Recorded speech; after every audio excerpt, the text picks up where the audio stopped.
Hai, welcome back to Factor Peak. Kalian tahu LAPAN nggak? Itu loh organisasi yang mirip-mirip sama NASA tapi punyanya Indonesia. Kira-kira gimana ya sejarah dan juga misi-misinya? Apakah mereka juga punya misi terbang ke Mars kayak Elon Musk? Atau jangan-jangan mereka punya misi mencari alien? Simak terus videonya sampai akhir ya.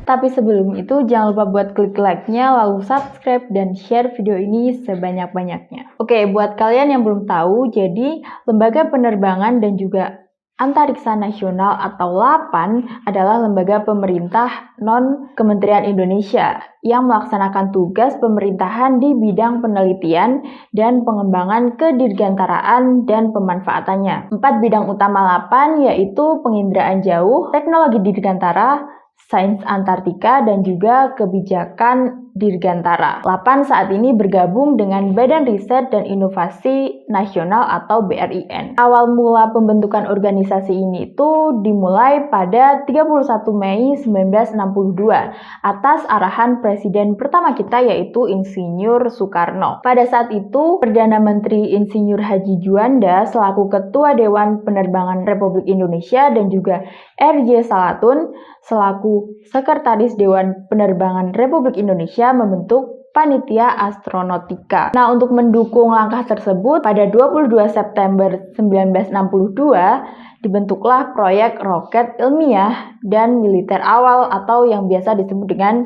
PRIMA, afiliasi AURI, dan Institut Teknologi Bandung. Proyek PRIMA ini berhasil membuat dan meluncurkan 2 roket seri Kartika 1 berikut telementarinya pada tahun 1964. Barulah pada 27 November 1963 dibentuklah Lembaga Penerbangan dan Antariksa Nasional atau LAPAN ini dengan keputusan Presiden atau Kepres nomor 236 tahun 1963 tentang LAPAN untuk melembagakan penyelenggaraan program-program pembangunan kedirgantaraan nasional. Nah, secara kelembagaannya di pemerintah pusat, kendali presiden atas LAPAN ini dilakukan melalui menteri yang mengurus bidang riset dan teknologi. Keberadaan dan aktivitas LAPAN kini diatur berdasarkan Undang-Undang Nomor 21 Tahun 2013 tentang keantariksaan dan juga Perpres nomor 49 tahun 2015. Logo LAPAN ini sudah pernah beberapa kali berganti. Logo pertama memadukan gambar roket,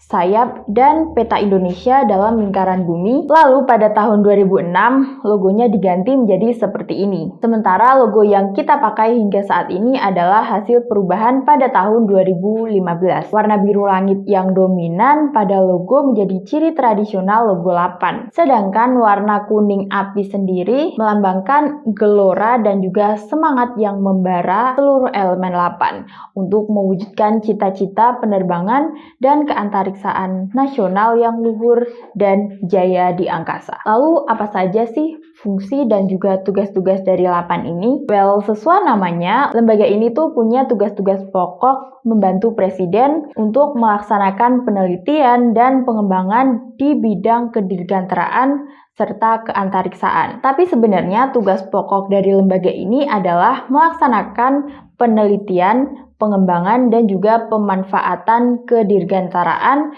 serta penyelenggaraan keantariksaan sesuai dengan ketentuan peraturan perundang-undangan. Nah, selain tugas pokok tadi, ada juga 10 fungsi utama dari lembaga ini. Ke-10 tugas itu adalah yang pertama, penyusunan kebijakan nasional di bidang penelitian dan pengembangan sains antariksa dan atmosfer, teknologi penerbangan dan antariksa, dan juga penginderaan jauh serta pemanfaatannya. Yang kedua yaitu pelaksanaan penelitian dan pengembangan sains antariksa dan atmosfer, teknologi penerbangan dan antariksa, dan juga penginderaan jarak jauh serta pemanfaatannya. Yang ketiga, penyelenggaraan keantariksaan. Yang keempat, pengoordinasian kegiatan fungsional dalam pelaksanaan tugas LAPAN. Yang kelima, pelaksanaan pembinaan dan pemberian dukungan administrasi kepada seluruh unit organisasi di lingkungan LAPAN. Yang keenam, pelaksanaan kajian kebijakan strategis penerbangan dan juga antariksa. Yang ketujuh, pelaksanaan penjalaran teknologi teknologi penerbangan antariksa. Yang kedelapan, pelaksanaan pengelolaan, standarisasi, dan sistem informasi penerbangan dan antariksa.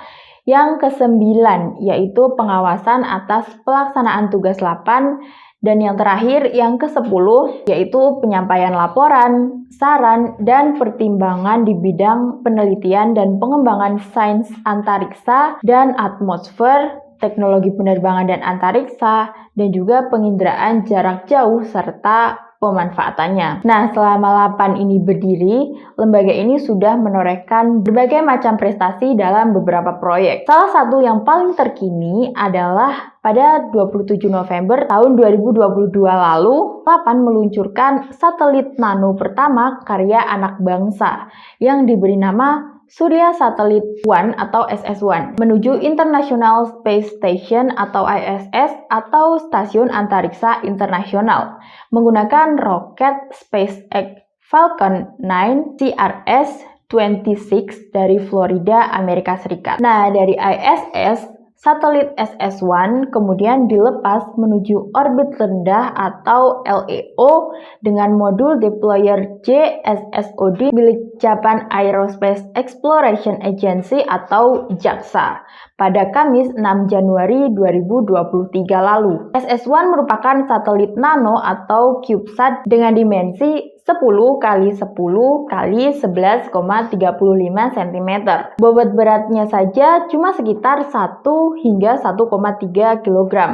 Memang tergolong satelit yang kecil. SS-1 ini akan beroperasi di ketinggian 400 hingga 420 km.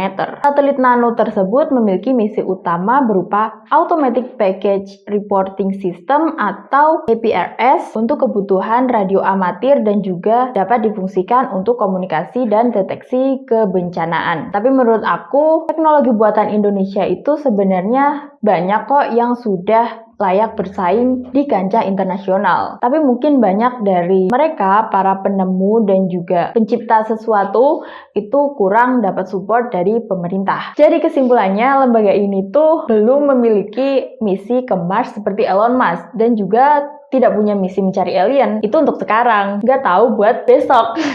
Nggak tahu buat masa depan. Kita nggak akan pernah tahu. Oke guys, segitu dulu pembahasan kita di video kali ini.